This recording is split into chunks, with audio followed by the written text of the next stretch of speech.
Ok. L'épouse du lieutenant Bawa va s'exprimer ce matin à la suite du communiqué du procureur. Nous allons l'écouter. Je vous salue tous, je vous remercie vous tous.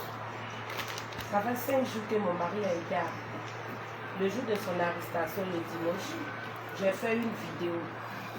Dans la vidéo, les gens qui sont venus l'arrêter, ils ont mentionné le nom du ministre Téné Brahima.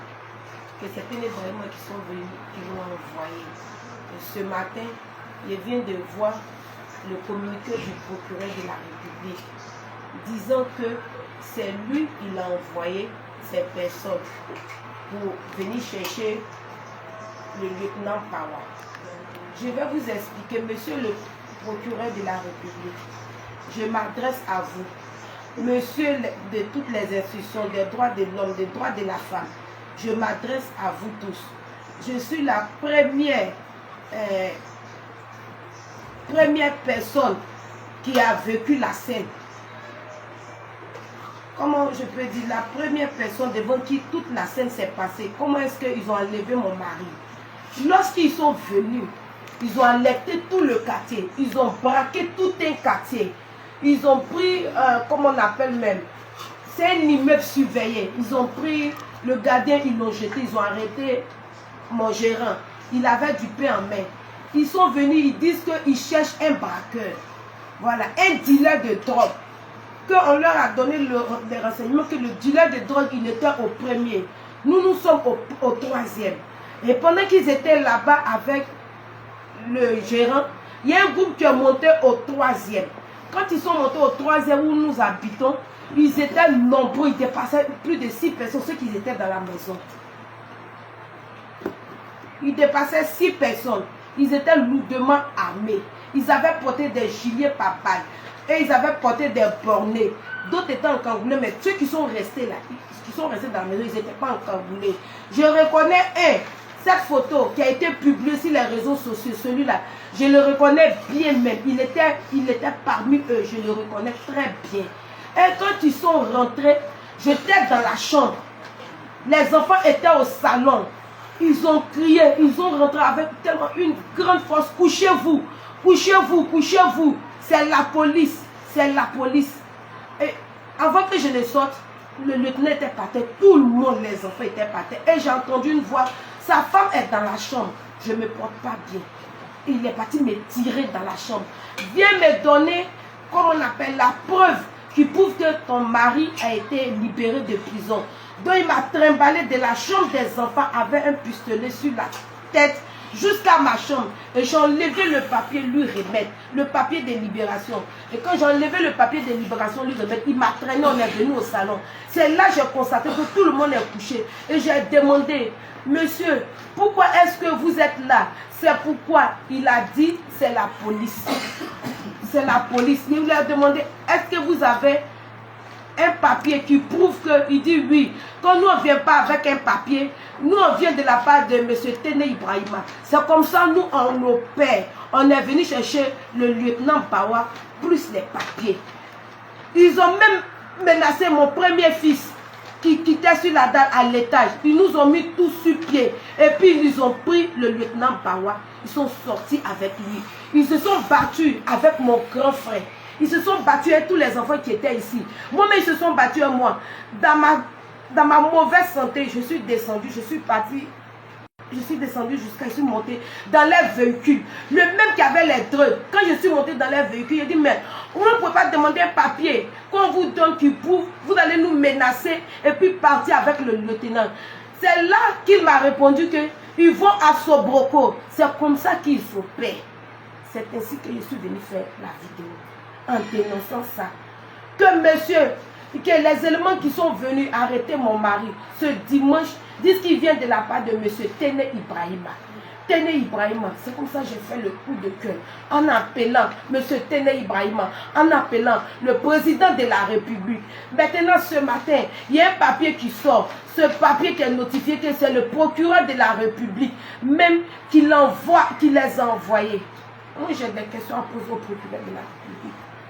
Monsieur le procureur de la République, comme vous le dites sur votre document, Il a purgé sa peine 10 ans, 6 mois et 4 mois encore et 2 jours de plus. Pour qu'un détenu sorte, vous savez très bien qu'il sort. Est-ce que pour vérifier quelque chose, on est obligé d'envoyer des hommes en cagoulé, braquer tout un quartier, arrêter tout le monde du gardien au propriétaire, faire coucher des enfants, mettre des armes sur nous? Écoutez bien, ils sont partis avec des téléphones de mes filles, ici présentes dans la maison.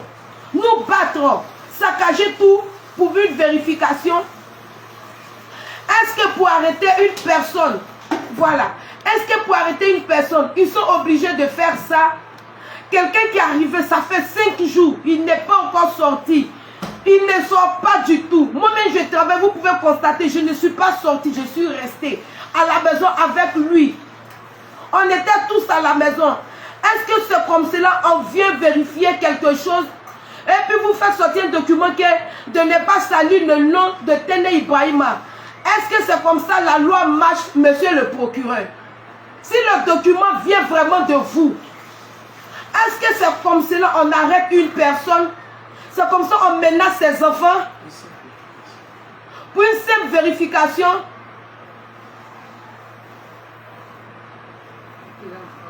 Jusqu'à présent, je ne sais pas où mon mari est. Après avoir parlé, 5 jours après, vous répondez aujourd'hui par un communiqué. Et moi, je viens, j'appelle le président de la République. Voici le communiqué qui a été fait pour dire que ce n'est pas Tene Ibrahima qui a pris mon mari, que c'est le procureur. Donc, c'est le procureur qui a envoyé tous ces encagoulés chez nous pour nous saccager, pour nous mettre comme cela pour partir mon mari. Est-ce la loi? Est-ce comme cela, ça s'en va? Tout ce que je veux là, quand on ramène mon mari, il n'a rien fait, il a fait 10 ans, il a fait 10 ans, il a fait 6 mois à la DST, il a mis 4 mois encore là-dessus, et puis ils sont venus l'enlever avec des hommes lourdement armés. Il y avait mon mari, il y avait mon mari. Je demande à monsieur le procureur de ramener mon mari et de nous dire si vraiment il a fait quelque chose, qu'est-ce qu'il a fait pour que je rentre en contact avec lui. On ne fuit pas, on est des citoyens ivoiriens.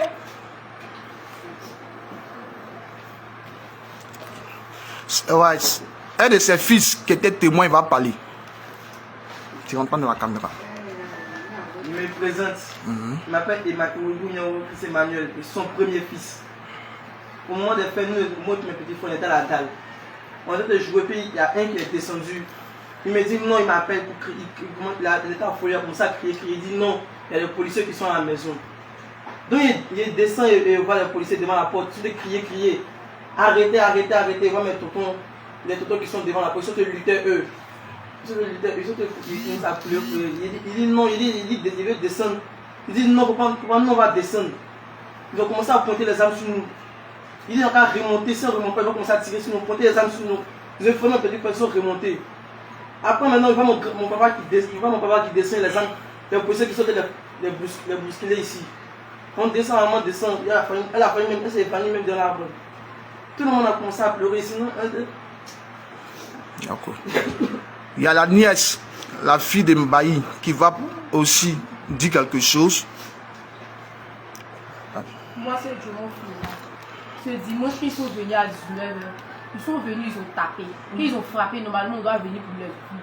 Mais quand ils sont venus, quand ils ont vu que personne n'est derrière, eux-mêmes ouvraient la porte, ils sont rentrés. Ils ont pointé l'âme sur tout le monde.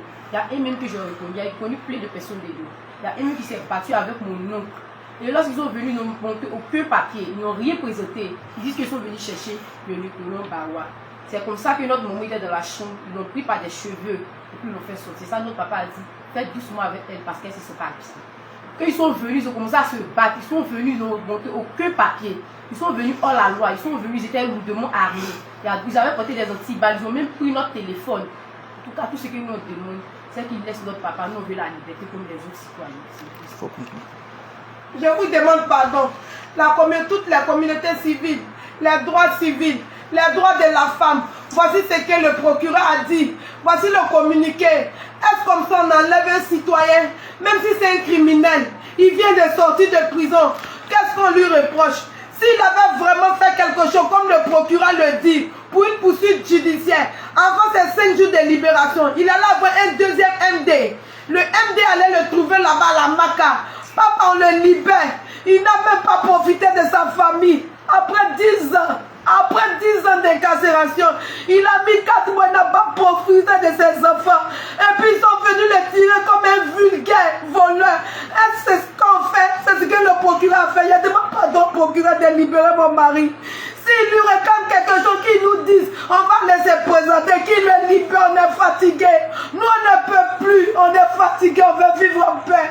On veut vivre en paix, on va suivre la loi. Qu'il libère mon mari. Monsieur le président de la République, je t'appelle, Madame Dominique Ouattara, Madame Kidolaf Africa, il y a des enfants qui sont maltraités, qui n'ont pas encore vu les enfants. Le papa, on a besoin de lui, on t'appelle au secours. Voici ce que dit le procureur de la République.